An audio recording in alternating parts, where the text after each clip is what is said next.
Adegan diawali dengan perbincangan antara Tuan Zhou dan Ratu di taman belakang Istana Raja.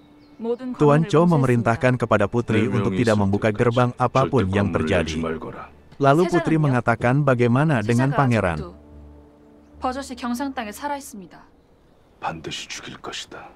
Sin berpindah ke kediaman Tuan Ahn Heong, di mana sejumlah petugas dan pejabat sedang mendatangi rumah tersebut. Mereka meminta Tuan Ahn Heong menyerahkan pangeran untuk membuka gerbang Mungyeong Saeje yang ditutup oleh Tuan Zhou.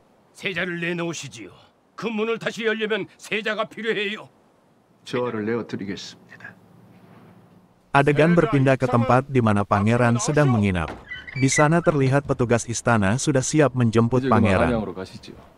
Tidak berapa lama Tuan Ahn Hyon datang. Alih-alih menyerahkan pangeran, Tuan Ahn Hyon malah menghabisi para petugas istana yang dianggap telah menjadi serakah dan menindas putra mahkota pewaris tahta kerajaan. 왕실을 위해야 할 내금의 신분으로 사사로운 탐욕을 쫓아 조악주의 개가 되었다. 고용하라!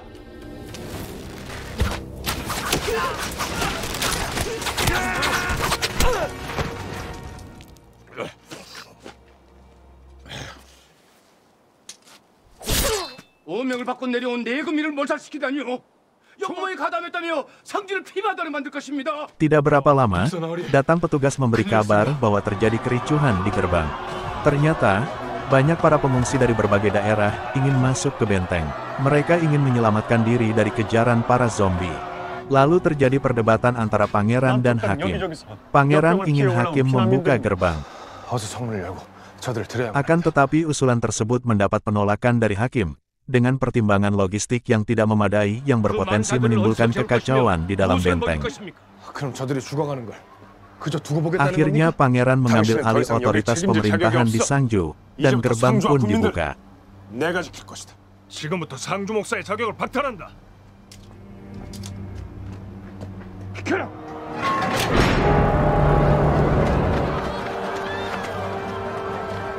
Lalu pangeran pun memerintahkan para prajurit untuk menebang pohon bambu dan membuat panah serta senjata.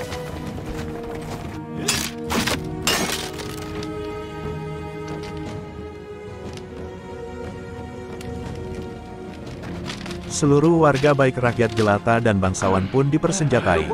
Mereka bahu-membahu membuat pertahanan dalam melawan zombie.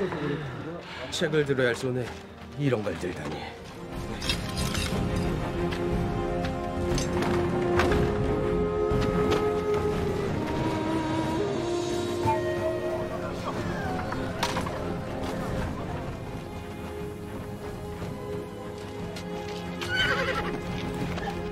Adegan berpindah ke Istana Raja, di mana terlihat putri dan para dayang-dayang sedang mengurusi kelahiran beberapa ibu yang sedang hamil.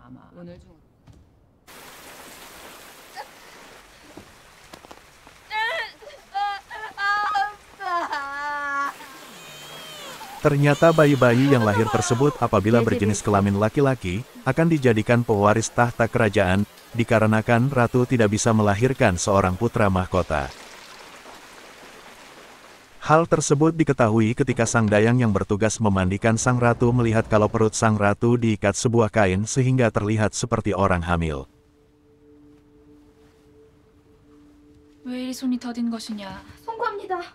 Selama ini, dia memalsukan kehamilannya.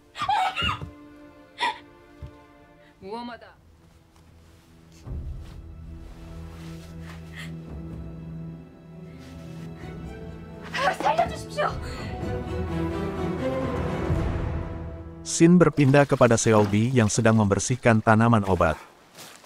Tidak berapa lama, Hakim Cho datang. Dia membawa satu keranjang tanaman dan memberikannya kepada Seolbi. Setelah diperiksa, ternyata semua isinya hanya rumput liar. Akhirnya Xiaobi memutuskan pergi sendiri ke hutan untuk mencari tanaman obat-obatan. Hakim Cho yang merasa bersalah pun ikut ke hutan. 아직 찾아야 할 약초가 더 있습니다. 그 길은 가면 아니 된다. 무엇이 위험하다는 Tanpa disengaja, mereka menemukan lembah beku. 방금 뭐라 하셨습니까? 언꿀이라 하셨습니까? 그래. Segera Xiaobi bergegas masuk ke lembah beku.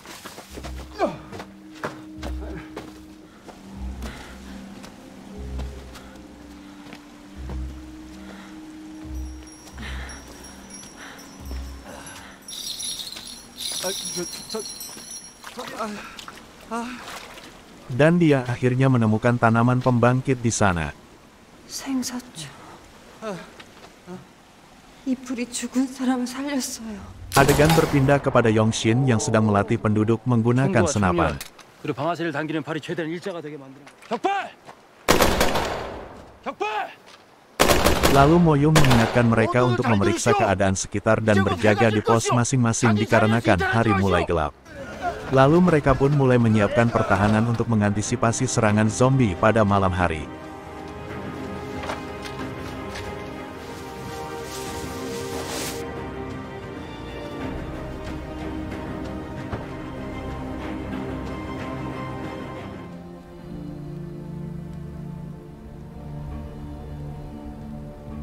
Tidak berapa lama, datang kuda tanpa penunggang berlari ke arah mereka.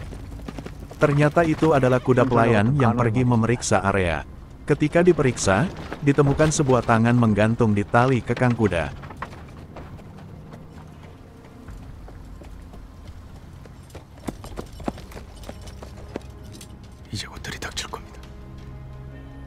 Sinyal api pun dinyalakan, dan seluruh penduduk dan prajurit pun bersiaga di posisi masing-masing.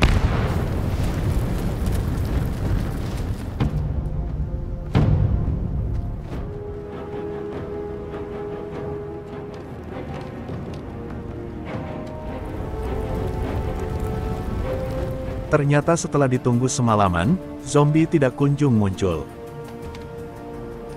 Para penduduk dan prajurit pun bersorak gembira.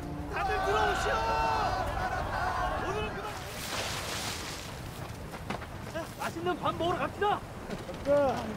서둘러 정리하고 밥을 대비하시오. Akan tetapi pangeran mendengar suara gemuruh dan terlihat burung beterbangan.